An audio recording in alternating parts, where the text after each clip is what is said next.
April 1945. As the Russians fight their way into Berlin in the final days of World War II, they hope to capture the leader of Nazi Germany, Adolf Hitler, alive. Outside the bunker, Hitler's last headquarters, 2 bodies are prepared for final disposal. There are those who will swear that the corpses dumped in this shallow grave and burned are those of Adolf Hitler and his mistress, Eva Braun. Recent scientific findings indicate that the woman's body the Russians claim to have found beside Hitler's may not have been that of Eva Braun. As a forensic scientist, it is very satisfying, of course, to be able to say that you have the conclusive proofs. That, however, in the case of Eva Braun's story, is not possible. Did she escape, as persistent rumors claim? Is it possible that Eva Braun is alive today?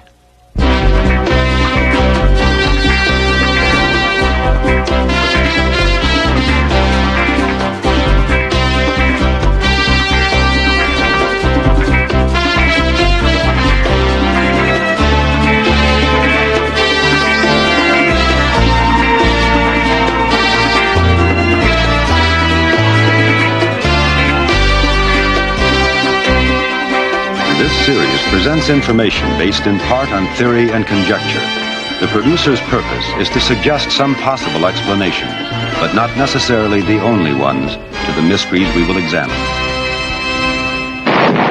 The story that the Germans had burned the bodies of Adolf Hitler and his mistress Eva Braun after they had committed suicide was released to the world by the Russians after they had captured Berlin.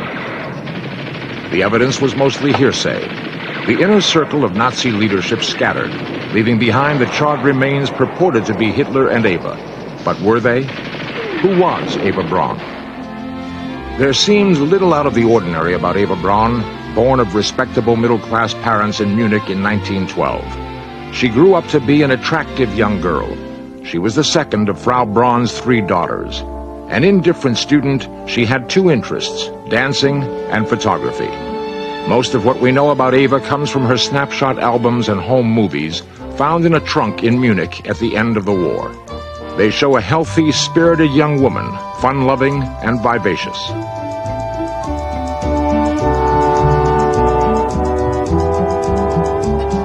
She seems to have had a natural love of animals and children.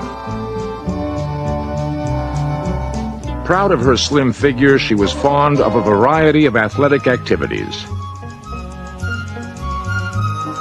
Hitler later complained that she wasn't plump enough. Author David Irving tracked Eva Braun, among others. During 10 years he spent finding and interviewing German eyewitnesses released from Russian prisons. Eva Braun was the archetypal ordinary woman. She was the kind of woman that you'll find outside in Oxford Street, walking up and down in the lunch break. She was a photographer's assistant. And this is how she got to know Adolf Hitler, of course, because she was the assistant, the laboratory assistant to Adolf Hitler's personal photographer, Heinrich Hoffmann. She met Hitler through Hoffmann in 1933 when she was 20. Hitler was attracted by her fresh young personality, and she became his mistress. The first years of their association were frustrating and painful for Eva. Often months would pass without a word from him. When her suicide attempt almost succeeded, Hitler became alarmed. He moved quickly, buying her a house near his own in Munich. Later, he took her to Berchtesgaden, his mountain retreat. Here, he installed her in rooms adjoining his own. Eva was happy now. She was recognized as the mistress of the Führer, at least by his close associates. But this was never allowed by Hitler to be known to the German people. These rare 1930s color home movies of Hitler, Eva, and their cronies at Berchtesgaden reveal Eva's true role in Hitler's life. Even at Berchtesgaden, she had to compete with others for his attention. A flow of officials on urgent business demanded his time. Goebbels constantly needed to confer with him. Himmler was a frequent subject for Eva's camera, and always close by, Martin Bormann, Hitler's ever-present shadow. Eva, a good photographer, moved about freely with her camera when Hitler's close associates were present. But when outsiders arrived, she was kept out of sight. And there's one very nice series of photographs that she takes of the arrival of a foreign potentate. And she's up there in her little attic window peering down. And she writes in the caption to these photographs she puts in her album, "There they are down there, and I'm up here, and nobody's allowed to know about me." And she obviously takes a certain amount of relish, rather a schoolgirlish relish still, in being the forbidden mistress of the Führer. In the few brief scenes of Hitler and Eva together, she keeps a respectful distance. There is no indication of intimacy between them.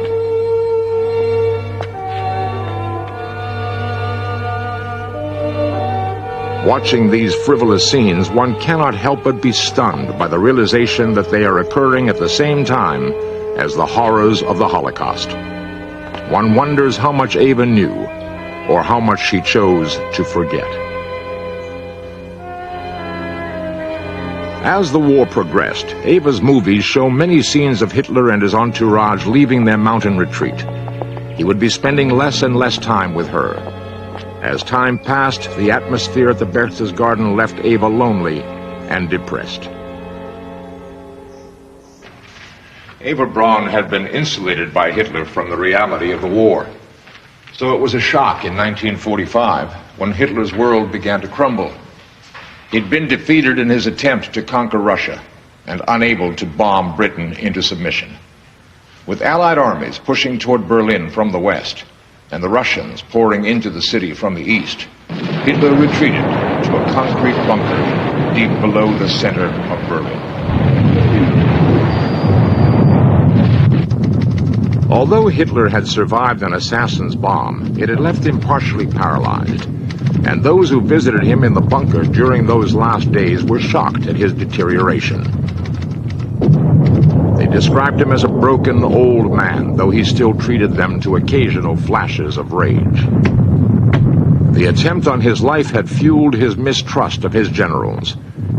He believed that he alone could dictate successful military strategy. His orders reflected his madness. In April 1945, Eva realized that the war was only weeks from its end. The Endkampf was beginning in Berlin. The Russians had attacked again on the Oder. They were already fighting in the streets of Berlin.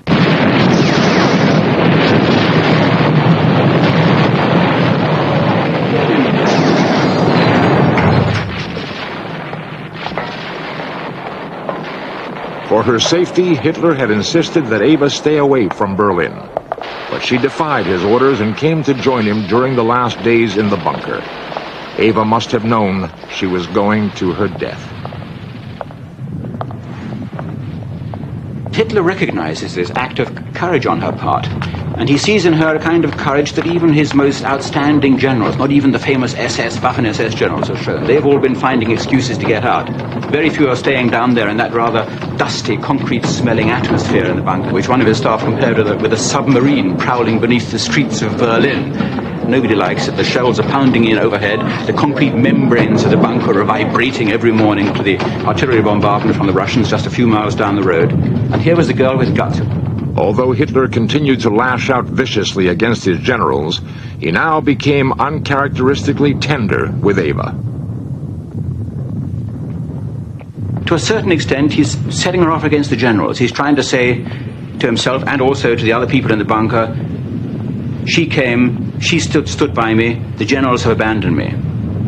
He starts talking about her as Mrs. Hitler, that's the first thing, to his adjutants. And then the next thing is they find out that a wedding ceremony is being prepared. On April 29th, Eva put on her favorite dress. A local registrar is found, and with Goebbels as best man and Kemke and Bormann as witnesses, this extraordinary ceremony takes place under the streets of Berlin.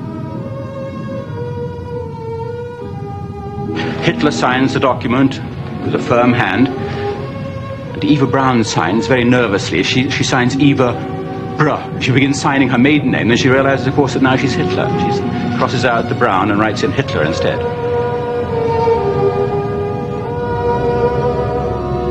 Congratulated by the secretaries, like any bride, Eva is radiantly happy. She has achieved her dream, but Eva Braun has one more day to live.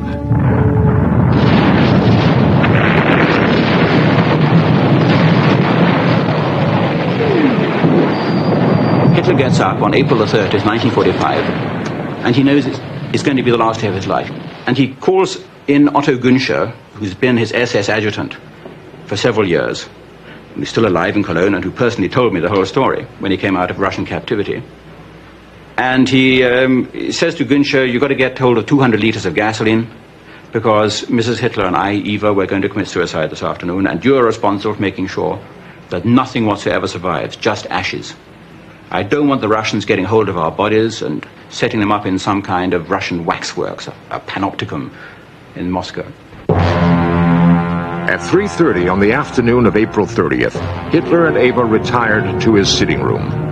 It is known that Hitler had 2 cyanide capsules and 2 pistols. In a copy of his will, Hitler stated that Eva had chosen to commit suicide with him. Her feelings are revealed in the last letter she wrote to her sister. I must write you these words so that you will not feel sad for us. It is rather we who are filled with sorrow, because it is your fate to live on into the chaos that will follow. For myself, I am glad to die at the side of the Führer.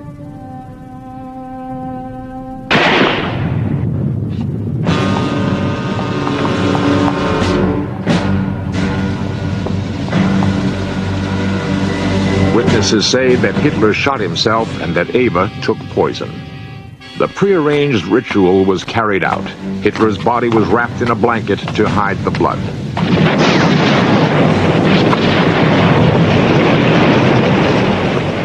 The Russians were now only a few hundred yards away.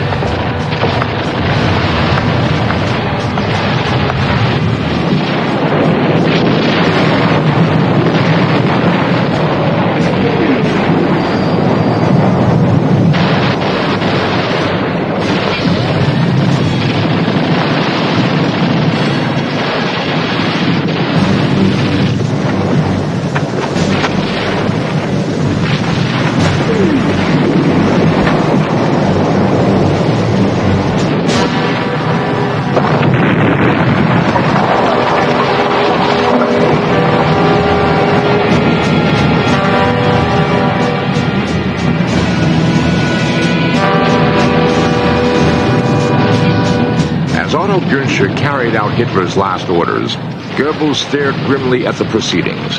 Hitler's most devout disciple, he was determined that he and his wife would follow the Führer in the same death the following day.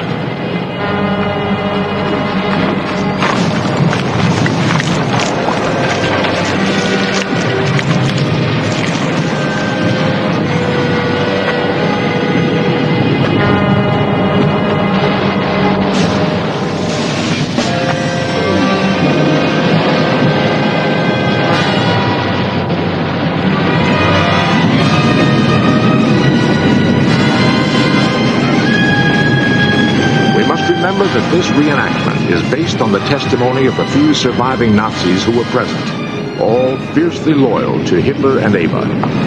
Did they fabricate the story to give Hitler a fittingly Wagnerian death and to cover Eva's escape? Recent evidence may prove this to be true.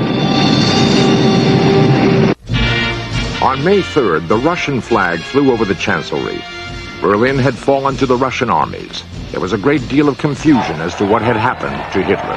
Russian investigators digging near the entrance to the bunker discovered the bodies of a man and a woman.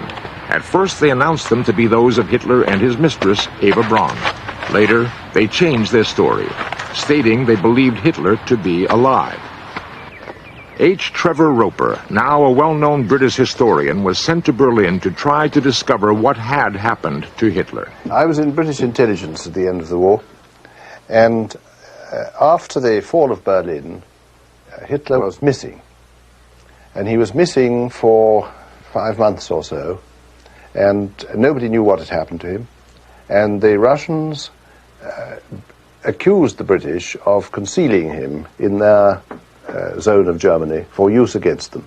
And the British authorities appointed me to find out what had happened.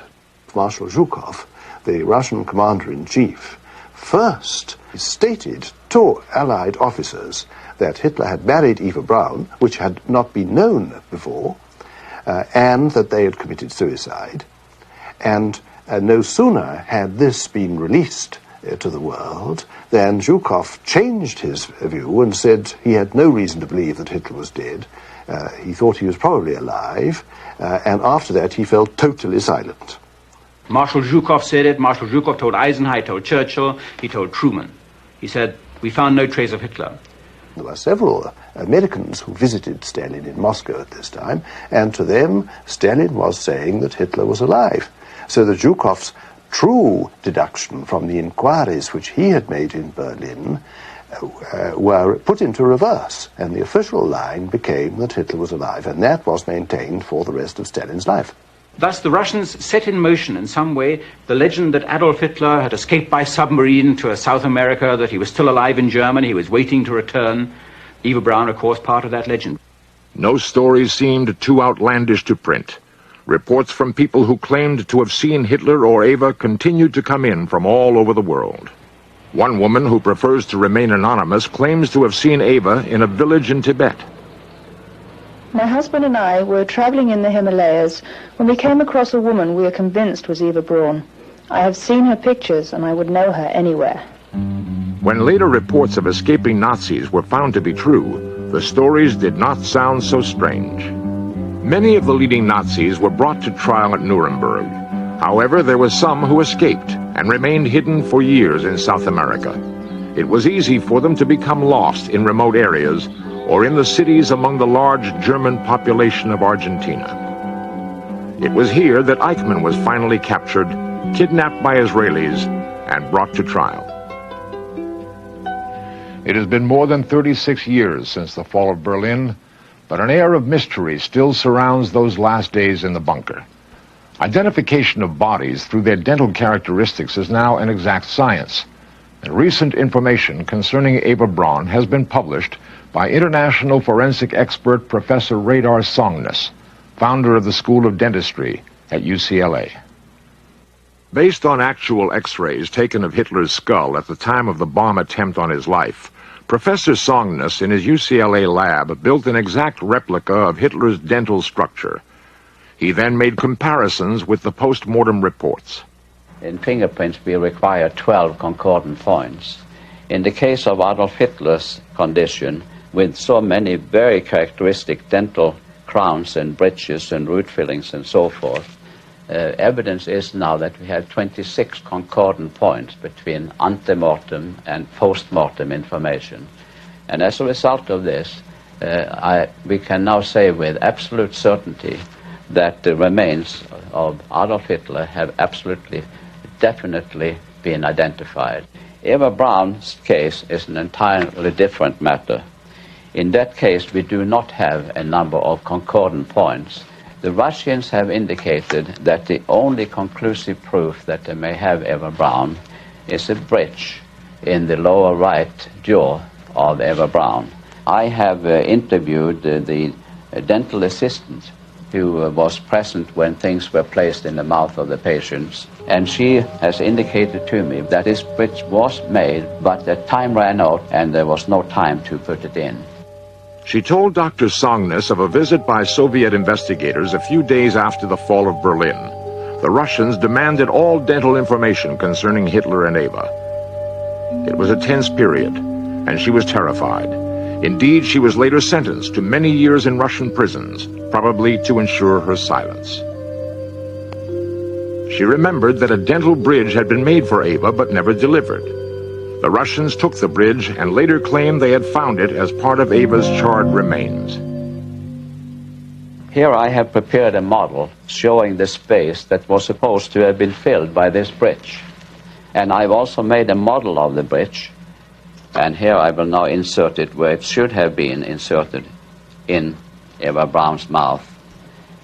And the mystery of the bridge is that with the fire that burnt up half of her head and part of her jawbone, these plastic teeth in front should, in this case, have been almost evaporated. But according to the pictures the Russians have shown, it looked essentially intact, based on the fact that the bridgework is the only evidence that the Russians really are claiming for her identification. I find that I am not able to make a post-mortem identification of Eva Braun. Eva Braun died with Hitler in the bunker. Of that I have no doubt. There's plenty of evidence, and I'm sure of it. While I am not suggesting that Eva Braun has escaped and is alive, while I believe that she probably is dead, I must, from a scientific point of view, indicate that we do not have any evidence from the information now available that, in fact, she has been identified. Today, what remains of the entrance to the bunker lies just inside East Berlin. It is necessary to get permission from the communists to get even close to it. Do the remains of Eva Braun, or the answer to what became of her, lie buried beneath this pile of rubble? What became of those Nazis who were present in the last days in the bunker? Joseph Goebbels and his wife committed suicide the next day after they had poisoned their 5 children. Their bodies were burned. Martin Bormann died trying to escape through the Berlin subways. Kemke, Hitler's chauffeur, spent years in Russian prisons, where he repeatedly stuck to the story we have reenacted here. Otto Goensche is a successful businessman in Germany today.